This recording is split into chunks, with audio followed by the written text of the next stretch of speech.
All right, good morning. So we will get right into it. There really is no debate in the literature that the Nissen procedure remains the gold standard in the surgical management of anti-reflux disease.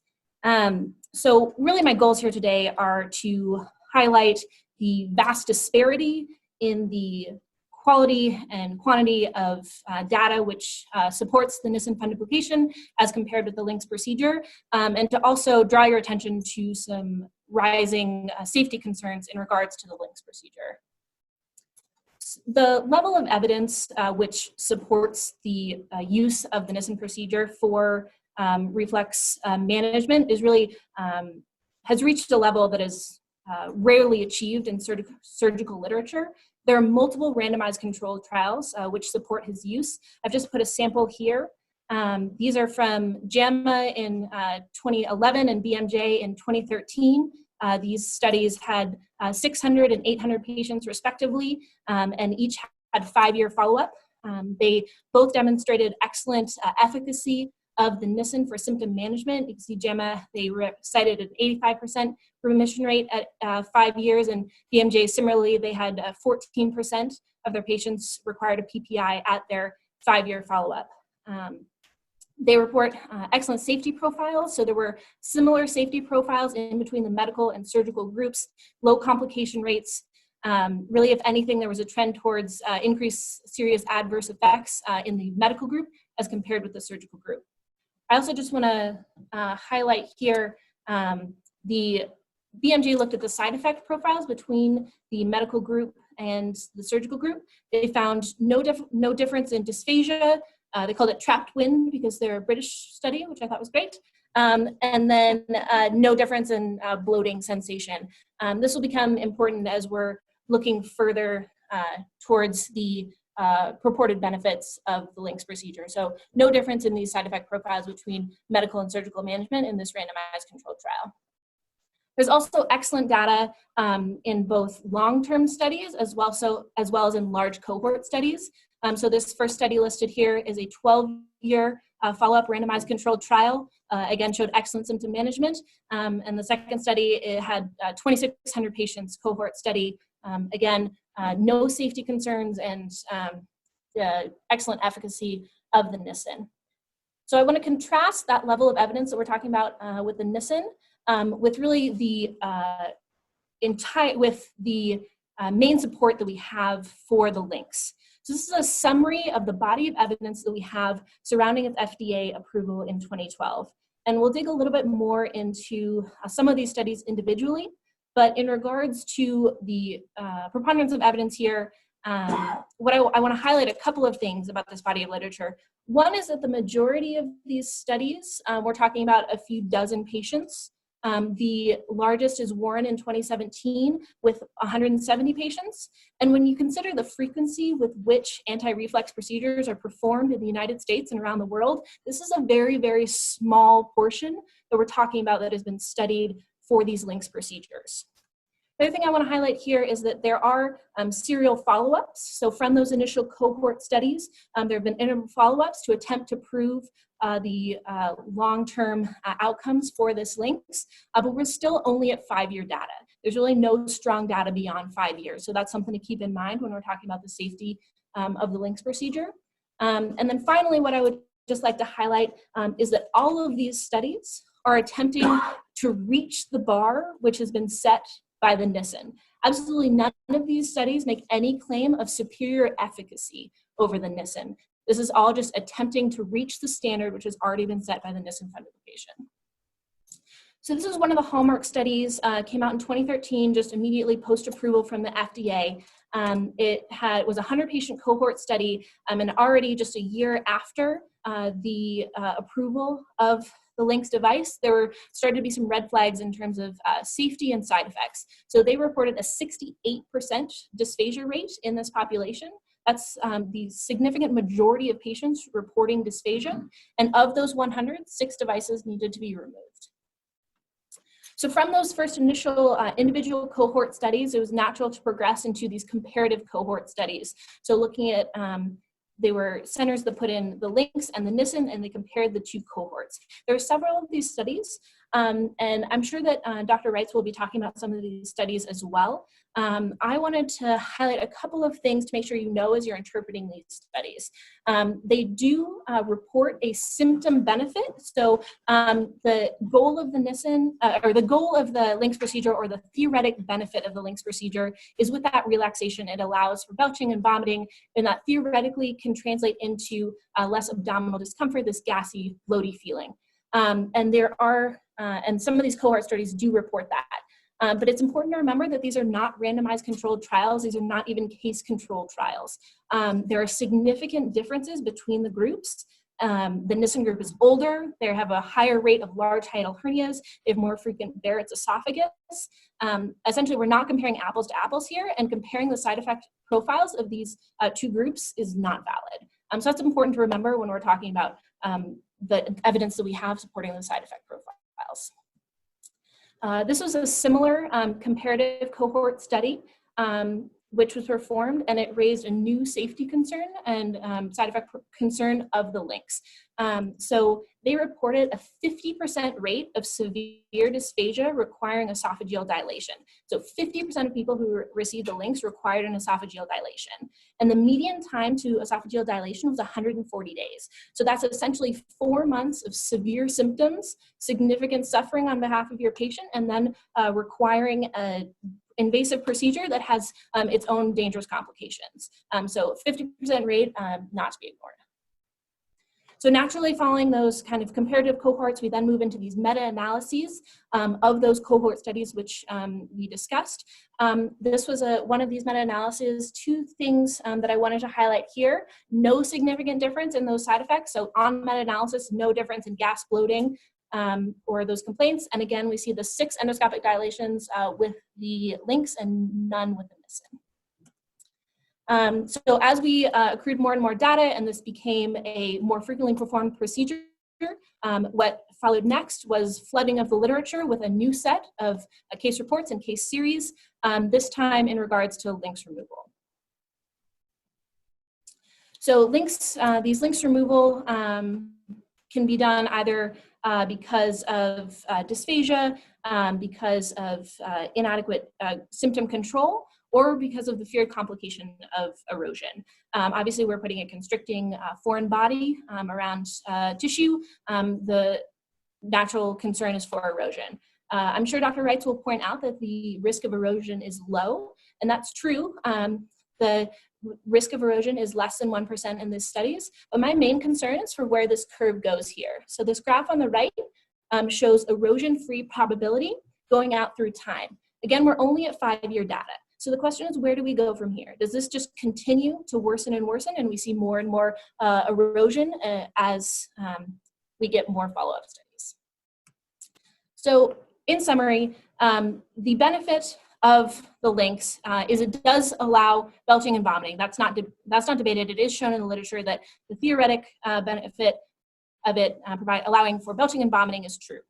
Whether that then translates into a clinical significance of allowing for improved abdominal pain and bloating sensation, that's less clear in the literature. And for that benefit, the cost of achieving that benefit is significantly higher rates of dysphagia, up to 50% risk of need for esophageal dilation, the risk of erosion, and an uncertain future. So all told, this is not worth it for the patient, and because the risk is just too high. The future of the Linx is yet to be determined, whether it becomes a kind of niche device with very specific indications, like a previous sleeve gastrectomy, where a Nissen isn't available, and that becomes its market share. Whether there are technologic and engineering advancements which allow for improvements in the Linx device, which can resolve some of these safety concerns, and that might allow for more liberal use of the Linx. Or whether it goes the way of other previous implantable devices, such as the lap band, where significantly more time, effort, and energy is put into removing these devices than putting them in. Only time will tell which way we go with the Linx, but for now and for the foreseeable future, the Nissen fundoplication remains the gold standard in anti-reflux surgery. Thank you.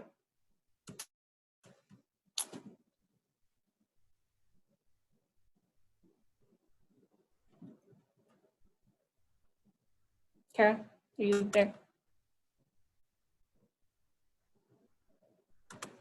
Working on getting my screen share up.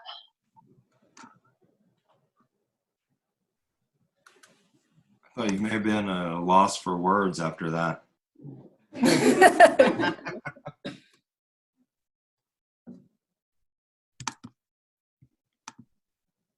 All right. So thank you for that nice introduction to some of my literature there, Dr. Let's talk a little bit about winning the battle against reflux disease. So again, the Linx is a magnetic sphincter augmentation, and it's an expandable bracelet with beads distributing a constant force, which augments the GE junction, allowing for us to have a physiologic bolusing of food with improved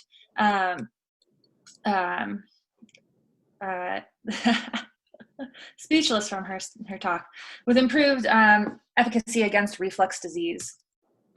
Again, it's dynamic, it moves with the esophagus, it allows for the physiologic bolusing while protecting against reflux.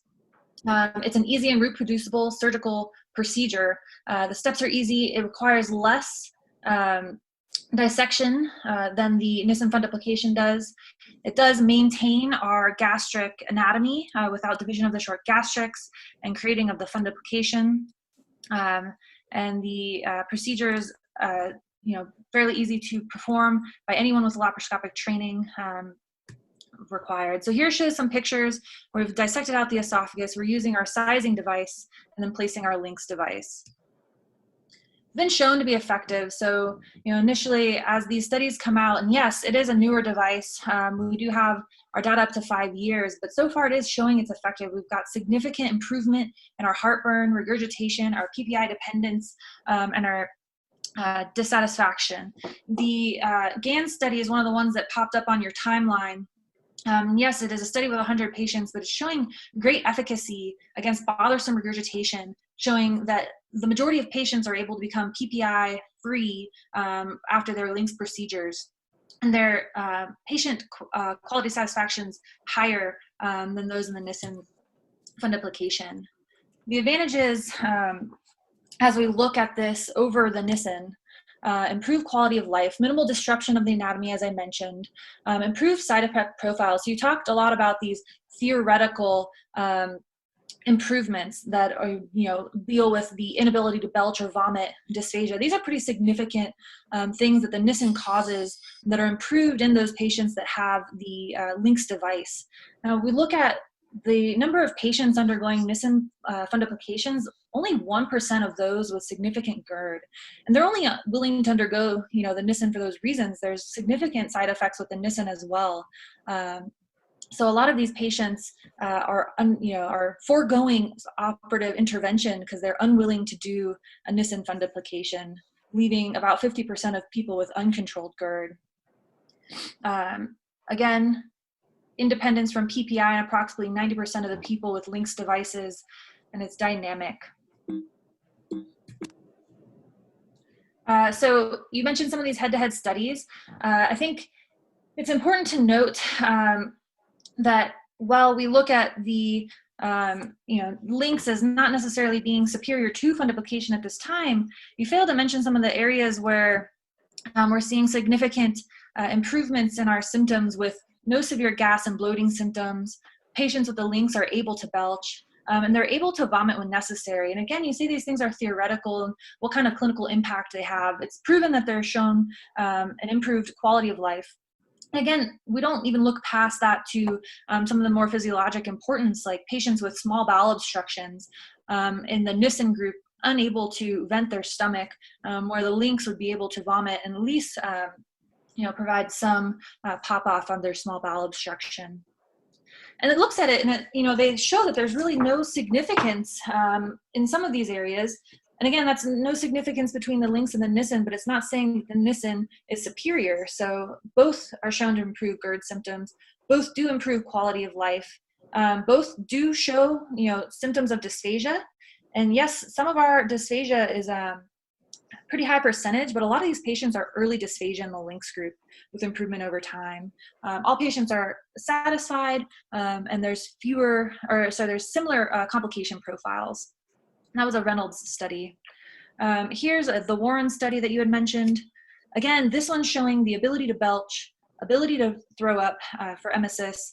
And an interesting fact here is that, well, both the Nissen group and the Linx group are satisfied with their procedures. When you ask them, are you willing to undergo that procedure again? There's a significant amount of patients that say, yes, I'm willing to undergo a Linx again. But those that had the Nissen are far less likely to say that they would undergo that procedure again. And again, similar complication profile up there in the right. One of our other head-to-head studies was one of these where it referenced the databases, looked at 3 of these primary studies with a significant number of patients, 688. Again, superior with belching, ability to emesis, and again, no difference between your gas bloating, postoperative dysphagia, or PPI elimination. Then looking at this therapy gap, some people say the Linx only has a very niche role in our fight against reflux, our surgical options for reflux. And this is because some of these early studies really have limited parameters when they're looking at the patients that have undergone Linx. But as we move forward in time, we're starting to expand our parameters for those patients that are getting Linx. One of these things was, you had mentioned, they aren't really done in patients with large hiatal hernias. A couple of those studies were matched for the patient. And then there's a couple studies that actually start looking at these new parameter sets. So the Buckley study here shows the Linx in patients specifically with greater than 3 centimeter hiatal hernias. And it really, we're just scratching the surface of possibility for the Linx. In this study, they showed that the Linx still has a significant reduction in PPI use in those patients undergoing the procedure with a greater than 3 centimeter hiatal hernia. Common side effects are the dysphagia. You mentioned this with those dysphagia patients and these terrible symptoms they're having, and they have to undergo dilations. But I would argue, the dilation's a fairly benign procedure with related to reoperation in Nissen groups for those patients that have wraps that are too tight. Reoperation in the Linx was only 1%. They didn't really have any migrations. So still efficacious in those patients with larger hiatal hernias when paired with a curlplasty, which many of the Nissen fundoplications include as well. And another interesting area is, some of those early studies looked at patients that had less severe reflux disease. And here's a newer study that came out in 2018 in SAGES that's showing that there's significant regression of intestinal metaplasia following our Linx device placements. And I think this is kind of important as we start to broaden our use of the Linx, that we're seeing continued effect and continued important changes for these patients. You did mention for me our special patient population. I mean, the Nissen's completely lost on these bariatric patients. With the rate of obesity in the country and the amount of patients undergoing bariatric, it's not something to glaze over. There's a couple studies that look at these Linx procedures in patients that have undergone laparoscopic sleeve. Case report looking at an Roux-en-Y gastric bypass. It's found to be safe and efficacious in both cases. There's a lot of worry about the complications. I think at this point they're pretty unfounded. These are low rates. We're talking about 3%, 6% for patients getting the devices removed. When we're talking about Nissen, the risks that we're looking at with the Linx are pretty low compared to the severe risk of perioperative leak in Nissen at 1 to 2%, and then reoperative rates in the 20s to 30%, which is pretty significant. And that's a burden on the healthcare industry in general, and definitely a significant event for the patient having to undergo reoperation for Nissen complication. I'm surprised you didn't bring this up, as I think you may have had some coaching, that the angel chick device is a favorite topic for patients arguing against Linx. This is an antiquated device that was placed similarly along the esophagus to augment the lower esophageal sphincter. Again, this is not a dynamic device. It's large, it's bulky. The Linx is a very, very different device. The erosion rates with the angel chick are 3%, migration 11%, where the erosion's 0.3% for the Linx and the migration's 0.4. And again, you showed all those pictures of eroding Linx. It's not a very similar event with the Linx. They're not very sick patients. When they come with the erosion, it's generally found on endoscopy and not in the crashing patient, like some of these other type of device erosions. And all of the devices that had eroded were removed safely without complication. And let's talk about, again, the Nissen rates. We're seeing pretty significant complication rates in the Nissen for things that are pretty scary, like perioperative leak, need for reoperation. And again, it would be unrealistic to believe that there would be no event where a Linx may need to be removed, but the essential steps in removing the Linx device are pretty simple, performed easily. And as someone that's recently been in a reoperative Nissen, I believe I'd rather be removing a Linx than trying to unwrap a stomach that's completely adhered to a liver, and identifying important anatomy like which one's the esophagus, as I'm trying to save a patient from their terrible Nissen complication. Again, here's my references. I'll leave you with one last note. The patients that are getting Linx, a lot of them are self referred. They've done the research, and they come in knowing that they want a Linx. And I tell you what, patient satisfaction is great. You would like to go out there and eat a spicy chicken sandwich with your friends. Well, you know what? When you've got the Linx behind you, you can. Chug a soda in a Nissen patient? Not a chance. Get that Linx, you may find yourself chugging Mountain Dews.